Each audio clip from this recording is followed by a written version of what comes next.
Dillon Gabriel and the Browns quarterback crossroads. A rookie's burden after Kevin Stefanski's cryptic Joe Flacco message. The Cleveland Browns' 2025 season has already been a roller coaster, and we are only 4 games into the campaign. The latest twist came in Week 4, when the Browns traveled to Detroit and were handed a brutal 34-10 loss at the hands of the Lions. It wasn't just a loss. It was an exposure, a magnifying glass placed directly over the quarterback position, a sore spot for Cleveland since the season kicked off. Joe Flacco, the veteran gunslinger whom head coach Kevin Stefanski had backed publicly for weeks, delivered his worst performance of the season. His stat line read 16 completions on 34 attempts for 184 yards, 0 touchdowns, and 2 interceptions. But numbers only tell part of the story. One of those interceptions was such a poorly thrown ball, a soft floater with no zip, that Lions safety Kirby Joseph barely had to move to secure it. It was gift-wrapped, and it wasn't just interceptions. It was fumbles, sacks, and missed opportunities that defined his outing. For the first time this season, Stefanski had seen enough. In the fourth quarter, he finally pulled the plug, sending rookie Dillon Gabriel onto the field. Gabriel's chance was brief, just 3 snaps and 1 incomplete pass, but its significance reverberated throughout Cleveland. The Browns' quarterback situation, already fragile, had reached a breaking point. And for Gabriel, the 3rd-round pick from Oklahoma, the responsibility of carrying hope for the franchise suddenly became very real. Joe Flacco, a veteran's decline on display. For weeks, Kevin Stefanski had been asked the same question over and over. Is Joe Flacco still your starter? And for weeks, his answer was unwavering, yes. Flacco, who had managed to hold off competition from Kenny Pickett, Shedeur Sanders, and Dillon Gabriel during training camp and preseason, was supposed to provide stability. Instead, he has become a liability. On paper, the Browns' 2-2 record heading into Week 5 doesn't look disastrous. But context matters. Their wins came in sloppy, grinded-out affairs where the defense carried most of the load. When asked to put the offense on his back, Flacco hasn't delivered. His age shows in his arm strength. His decision-making, once sharp, now appears delayed. And in a league where young, mobile quarterbacks like Jackson Dart, Caleb Williams, and Anthony Richardson are electrifying crowds, Flacco looks like a relic of a bygone era. Against the Lions, his struggles weren't just evident. They were glaring. The opening drive teased hope, as he moved the team 88 yards downfield. But after that, his production plummeted. His final 161 yards came with no rhythm, no precision, and no leadership spark. Flacco's decline was on full display, and Cleveland fans could no longer ignore the truth. The Browns' future doesn't lie in the arm of a 40-year-old quarterback. Dillon Gabriel's brief appearance. A glimpse, not a statement. When Dillon Gabriel trotted onto the field in the fourth quarter, it wasn't under ideal circumstances. The Browns were down big, the Lions' defense smelled blood, and the offensive line had been porous all afternoon. Gabriel threw just 1 pass, which fell incomplete, and completed 3 total snaps before the game mercifully ended. Statistically, it was a forgettable cameo, but symbolically, it meant everything. It was the first crack in Stefanski's armor of loyalty to Joe Flacco. It was the first signal to fans, to players, and to Gabriel himself that change might be coming. And now, all eyes are on Week 5 in London against the Minnesota Vikings.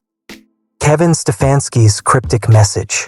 After the loss to Detroit, Stefanski faced the media. Reporters pressed him, as they always do, on his quarterback plans. This time, though, the coach's tone was different. "Joe's our guy."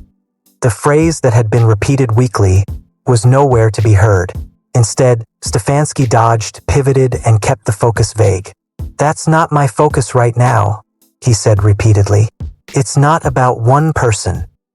For the first time, Stefanski refused to commit to Flacco. Mary Kay Cabot of Cleveland.com reported on 92.3 The Fan that Stefanski's change in tune was palpable. He would not name Flacco the starter for London. He would not shut down speculation about Gabriel. And for the Browns fan base, that subtle shift spoke louder than any formal announcement. Flacco's job is no longer safe. the rookie standard Jackson Dart as a blueprint. When former Browns offensive lineman John Greco compared Dillon Gabriel's opportunity to what Jackson Dart has done in New York, the message was clear. It's not just about numbers, it's about energy. You saw Jackson Dart against the Chargers. You saw the energy in the stadium and on the sidelines. When a team makes a change, that's what needs to happen. It's gotta electrify the unit offensively, Greco said. Indeed, Dart's Week 4 performance for the Giants wasn't eye-popping on the stat sheet: 13 of 20 for 111 yards, 1 touchdown, and no interceptions. But his leadership and mobility were infectious. He rushed 10 times for 54 yards, extended plays with his legs, and carried himself like a seasoned veteran. Giants tight end Theo Johnson praised Dart's poise. "I think there's nothing about him that is typical to a rookie. His poise, the way he can rally the troops. Everyone just rallied behind him." For Gabriel, that is the standard. He doesn't need to be perfect. He doesn't even need to throw for 300 yards. What he needs to do is inspire belief both in the locker room and in the stands. Dillon Gabriel's college pedigree. Gabriel isn't some wide-eyed rookie plucked from obscurity. He was one of college football's most experienced quarterbacks before entering the NFL. At Oklahoma, he became known for his quick release, strong arm, and underrated mobility. He thrived in high-pressure Big 12 matchups, showcasing the ability to lead comebacks and keep defenses on edge with his dual-threat skills. What set Gabriel apart in college wasn't just his talent but his resilience. He transferred from UCF to Oklahoma and adapted seamlessly, proving he could adjust to new systems and thrive against tougher competition. That adaptability will be critical now, as he stares down one of the most complex defensive coordinators in the NFL, Brian Flores. A tough test in London. The Browns' Week 5 opponent, the Minnesota Vikings, presents both an opportunity and a nightmare scenario for a rookie debut. Opportunity. The Vikings, at 1-3, are struggling and vulnerable, particularly on offense without star wideout Justin Jefferson fully healthy. Nightmare. Brian Flores, the Vikings' defensive coordinator, is notorious for unleashing exotic blitzes and confusing looks that torment young quarterbacks. If Gabriel starts, he will be tested immediately by pressure coming from every angle.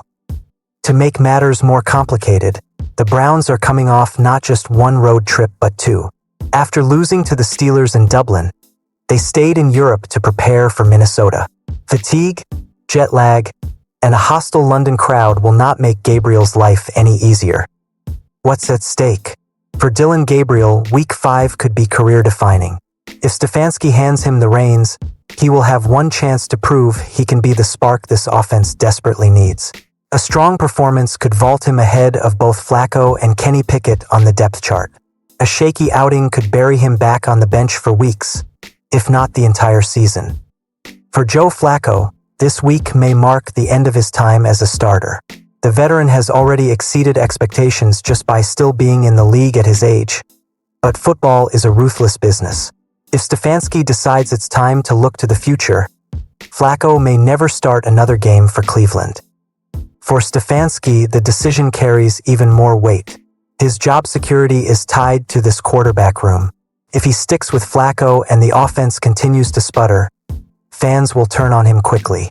If he hands the keys to Gabriel and the rookie fails spectacularly, the criticism will be just as loud. It is quite simply a crossroads moment. Cleveland's eternal quarterback curse. To understand the tension, one must also understand Cleveland's tortured quarterback history. From Tim Couch to Johnny Manziel to Baker Mayfield, the Browns have cycled through names, faces, and false hopes for decades. Stability has been fleeting. Consistency has been non-existent. Dillon Gabriel may not be the next franchise savior, but the possibility that he could be is enough to ignite a weary fan base. And in the NFL, hope is sometimes more valuable than reality. Conclusion. The dawn of a new chapter? Week 5 in London could be the start of something new for the Cleveland Browns, or just another chapter in their endless quarterback carousel. Dillon Gabriel's responsibility goes beyond making throws.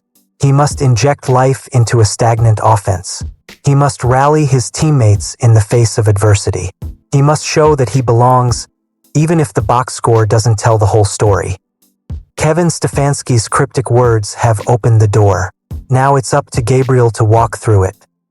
For the Browns, the season isn't lost yet. But without a clear answer at quarterback, it soon could be. And for Dillon Gabriel, the stakes couldn't be higher.